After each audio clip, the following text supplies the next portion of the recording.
अब इमरान मसूद जब चंद्रशेखर जी के गुरु ही बसपा में चले गए हैं तो हो सकता है कि चंद्रशेखर जी को भी वहाँ ले आए या कांग्रेस की तरफ चले जाए, कुछ भी हो सकता है।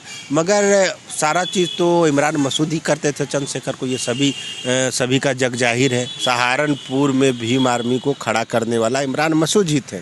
उनका चुनाव हुआ था एमपी का, उस समय भी बसपा से के पक्ष में ना जाकर के चंद्रशेखर ने इमरान मसूद का सहयोग किया था। चंद्रशेखर पे सवालिया निशान हो रहा है कि कब भीम आर्मी आज़ाद समाज पार्टी का विलय हमें लग रहा है कि सपा या किसी अन्य पार्टी में कांग्रेस में हो जाए, कुछ कहा नहीं जा सकता। ऐसा भी हो सकता है। क्यों नहीं हो सकता है, ऐसा ही होगा। हम लोग को सब पता चलते रहता है ना।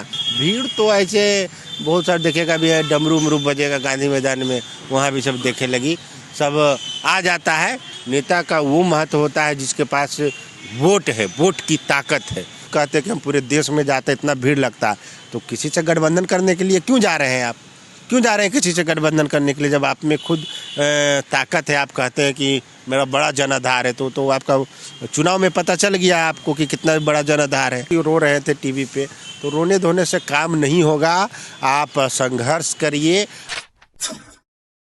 कल इमरान मसूद सहारनपुर से पूर्व विधायक थे, वो बसपा में शामिल हो गए। आपको इमरान मसूद के बारे में बता दें, जो भीम आर्मी प्रमुख चंद्रशेखर आज़ाद हैं, उनके करीबी माने जाते हैं और भीम आर्मी की स्थापना में इमरान मसूद का बहुत बड़ा रोल रहा था। और इन सभी मसलों पर बात करेंगे। हमारे साथ में जनतांत्रिक विकास पार्टी के नेता हैं अमर आज़ाद। देखिए, जो सहारनपुर से भीम आर्मी का स्थापना हुआ है, चंद्रशेखर जी और उनके गुरु इमरान मसूद जी जो पहले कांग्रेस में थे, अब बसपा में चले गए हैं।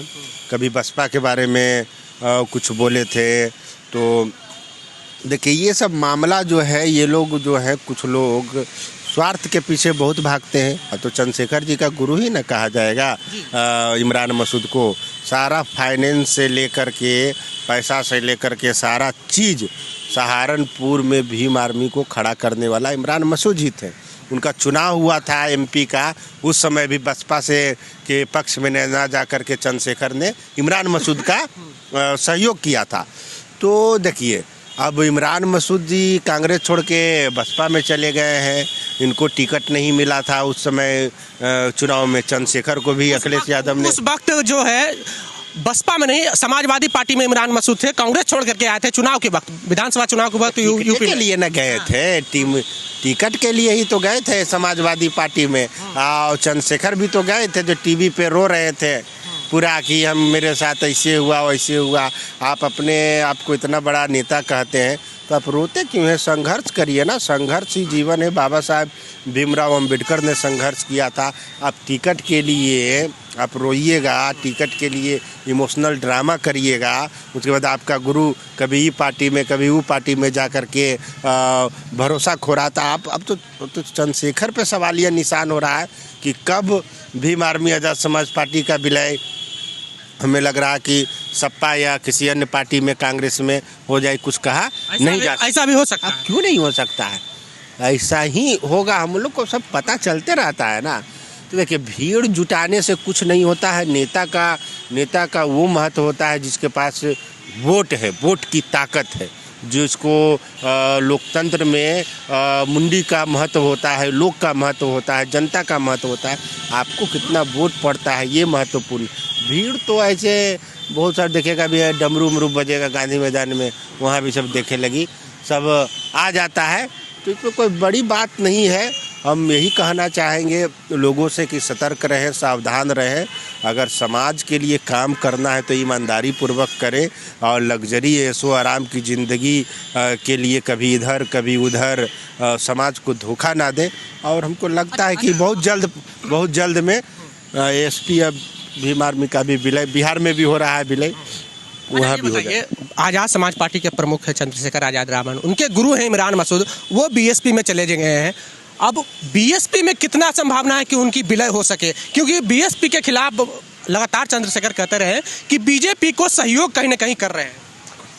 देखिए, चंद्रशेखर ये बोल रहे हैं, पर बहन मायावती जी लगातार 4 बार सीएम रही हैं। देश की राष्ट्रीय पार्टी बसपा है और उनका बहुत एक महत्वपूर्ण भारत देश की नेता रही हैं, आयरन लेडी उनको कहा जाता है। और देखिए अब ये भी जा सकते हैं, अब इमरान मसूद जब चंद्रशेखर जी के गुरु ही बसपा में चले गए हैं तो हो सकता है कि चंद्रशेखर जी को भी वहाँ ले आए या कांग्रेस की तरफ चले जाए, कुछ भी हो सकता है।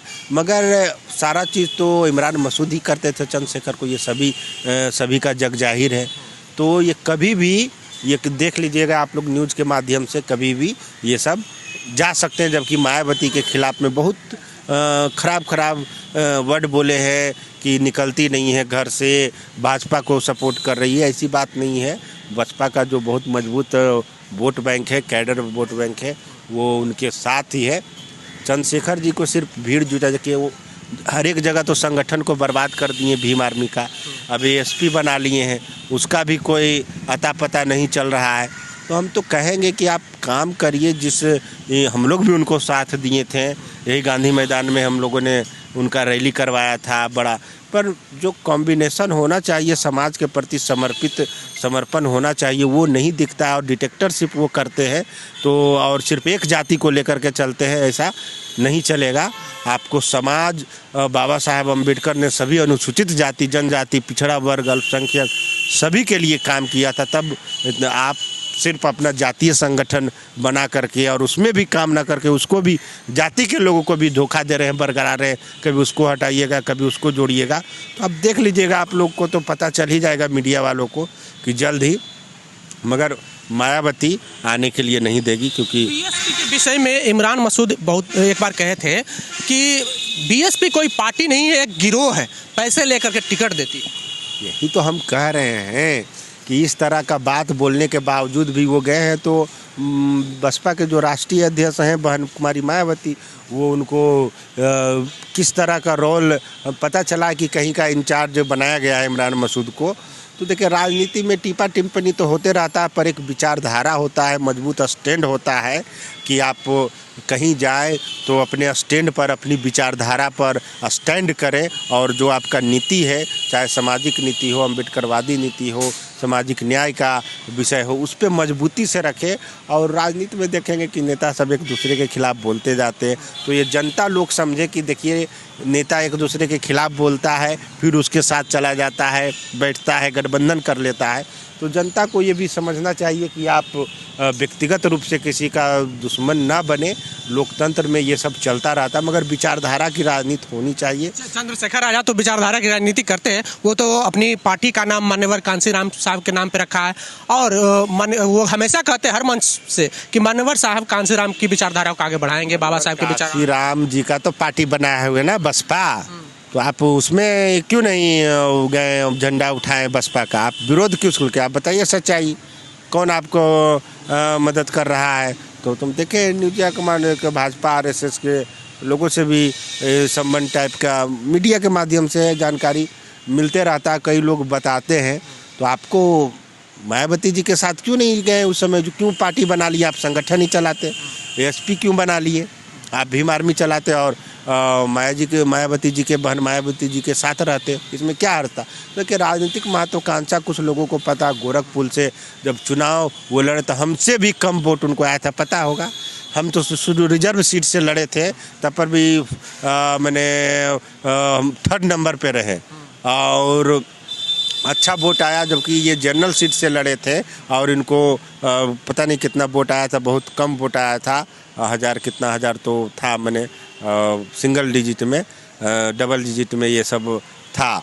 मगर देखिए, आपको राजनीति करना है तो आपको सबको साथ लेकर के चलना होगा और किसी को हटा करके, किसी के बारे में गलत बयानबाजी करके नहीं होगा। हम लोग भी करते हैं राजनीति, किसी के बारे में गलत नहीं, हाँ गलत नीतियों के खिलाफ जरूर बोलते हैं। हमको व्यक्ति किसी से नहीं मतलब है, किसी भी व्यक्ति का अगर गलत नीति होगा तो हम लोग उसके खिलाफ में बोलेंगे, सरकार के खिलाफ में बोलेंगे। व्यक्ति कोई महत्व नहीं, विचारधारा महत्व रहता है। चंद्रशेखर आजाद का राजनीतिक भविष्य अब क्या होगा, क्या होना चाहिए? क्या वो बीजेपी के साथ भी जा सकते हैं या फिर ये समाजवादी पार्टी के साथ भी जा सकते हैं? क्योंकि जिस तरह से समाजवादी पार्टी लास्ट समय में, अंतिम समय में उनका साथ छोड़ दिया, उनको टिकट बहुत कम दे रही थी। ये टिकट कम टिकट दे ही नहीं रही थी। टिकट एक तो उनके लिए सिर्फ दिया जा रहा था, चंद्रशेखर के लिए, चंद्रशेखर को सिर्फ मगर चंद्रशेखर नहीं माने। वही हम तो टीवी में हम देखे कि रो रहे थे टीवी पे। तो रोने धोने से काम नहीं होगा, आप संघर्ष करिए, आगे बढ़िए। अगर आपका काम समाज के लोगों को अच्छा लगेगा तो ऑटोमेटिक आगे बढ़िएगा। और गठबंधन और पार्टी और के चक्कर में तो आप खूब कहते हैं कि हम पूरे देश में जाते, इतना भीड़ लगता है, तो किसी से गठबंधन करने के लिए क्यों जा रहे हैं आप? क्यों जा रहे हैं किसी से गठबंधन करने के लिए, जब आप में खुद ताकत है? आप कहते हैं कि मेरा बड़ा जनाधार है, तो आपका चुनाव में पता चल गया आपको कि कितना बड़ा जनाधार है और आपने पार्टी भी बना लिया। तो पार्टी का तो वोट से ही ना महत्व होता है कि कितना परसेंटेज वोट आ रहा है, कितना परसेंटेज किस क्षेत्र में जा रहा है। तो ये राजनीति में होता रहता है। अब उनका भविष्य है, हम तो यही कहेंगे कि आगे बढ़ें। किसी का बुरा हम नहीं चाहते हैं, मगर सही दिशा में अगर जाएंगे तो समाज उनको साथ देगा।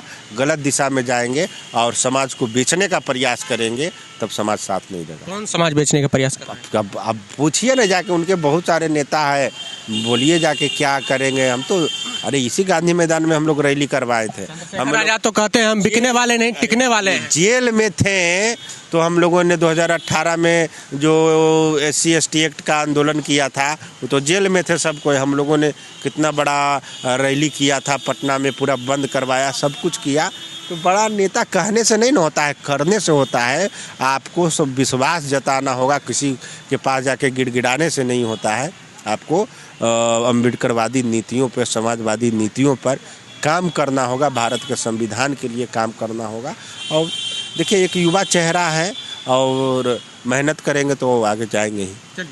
तो ये हमारे साथ में थे जनतांत्रिक विकास पार्टी के नेता अमर आज़ाद। बहरहाल बने रहें द एक्टिविस्ट के साथ। जय भीम, जय भारत।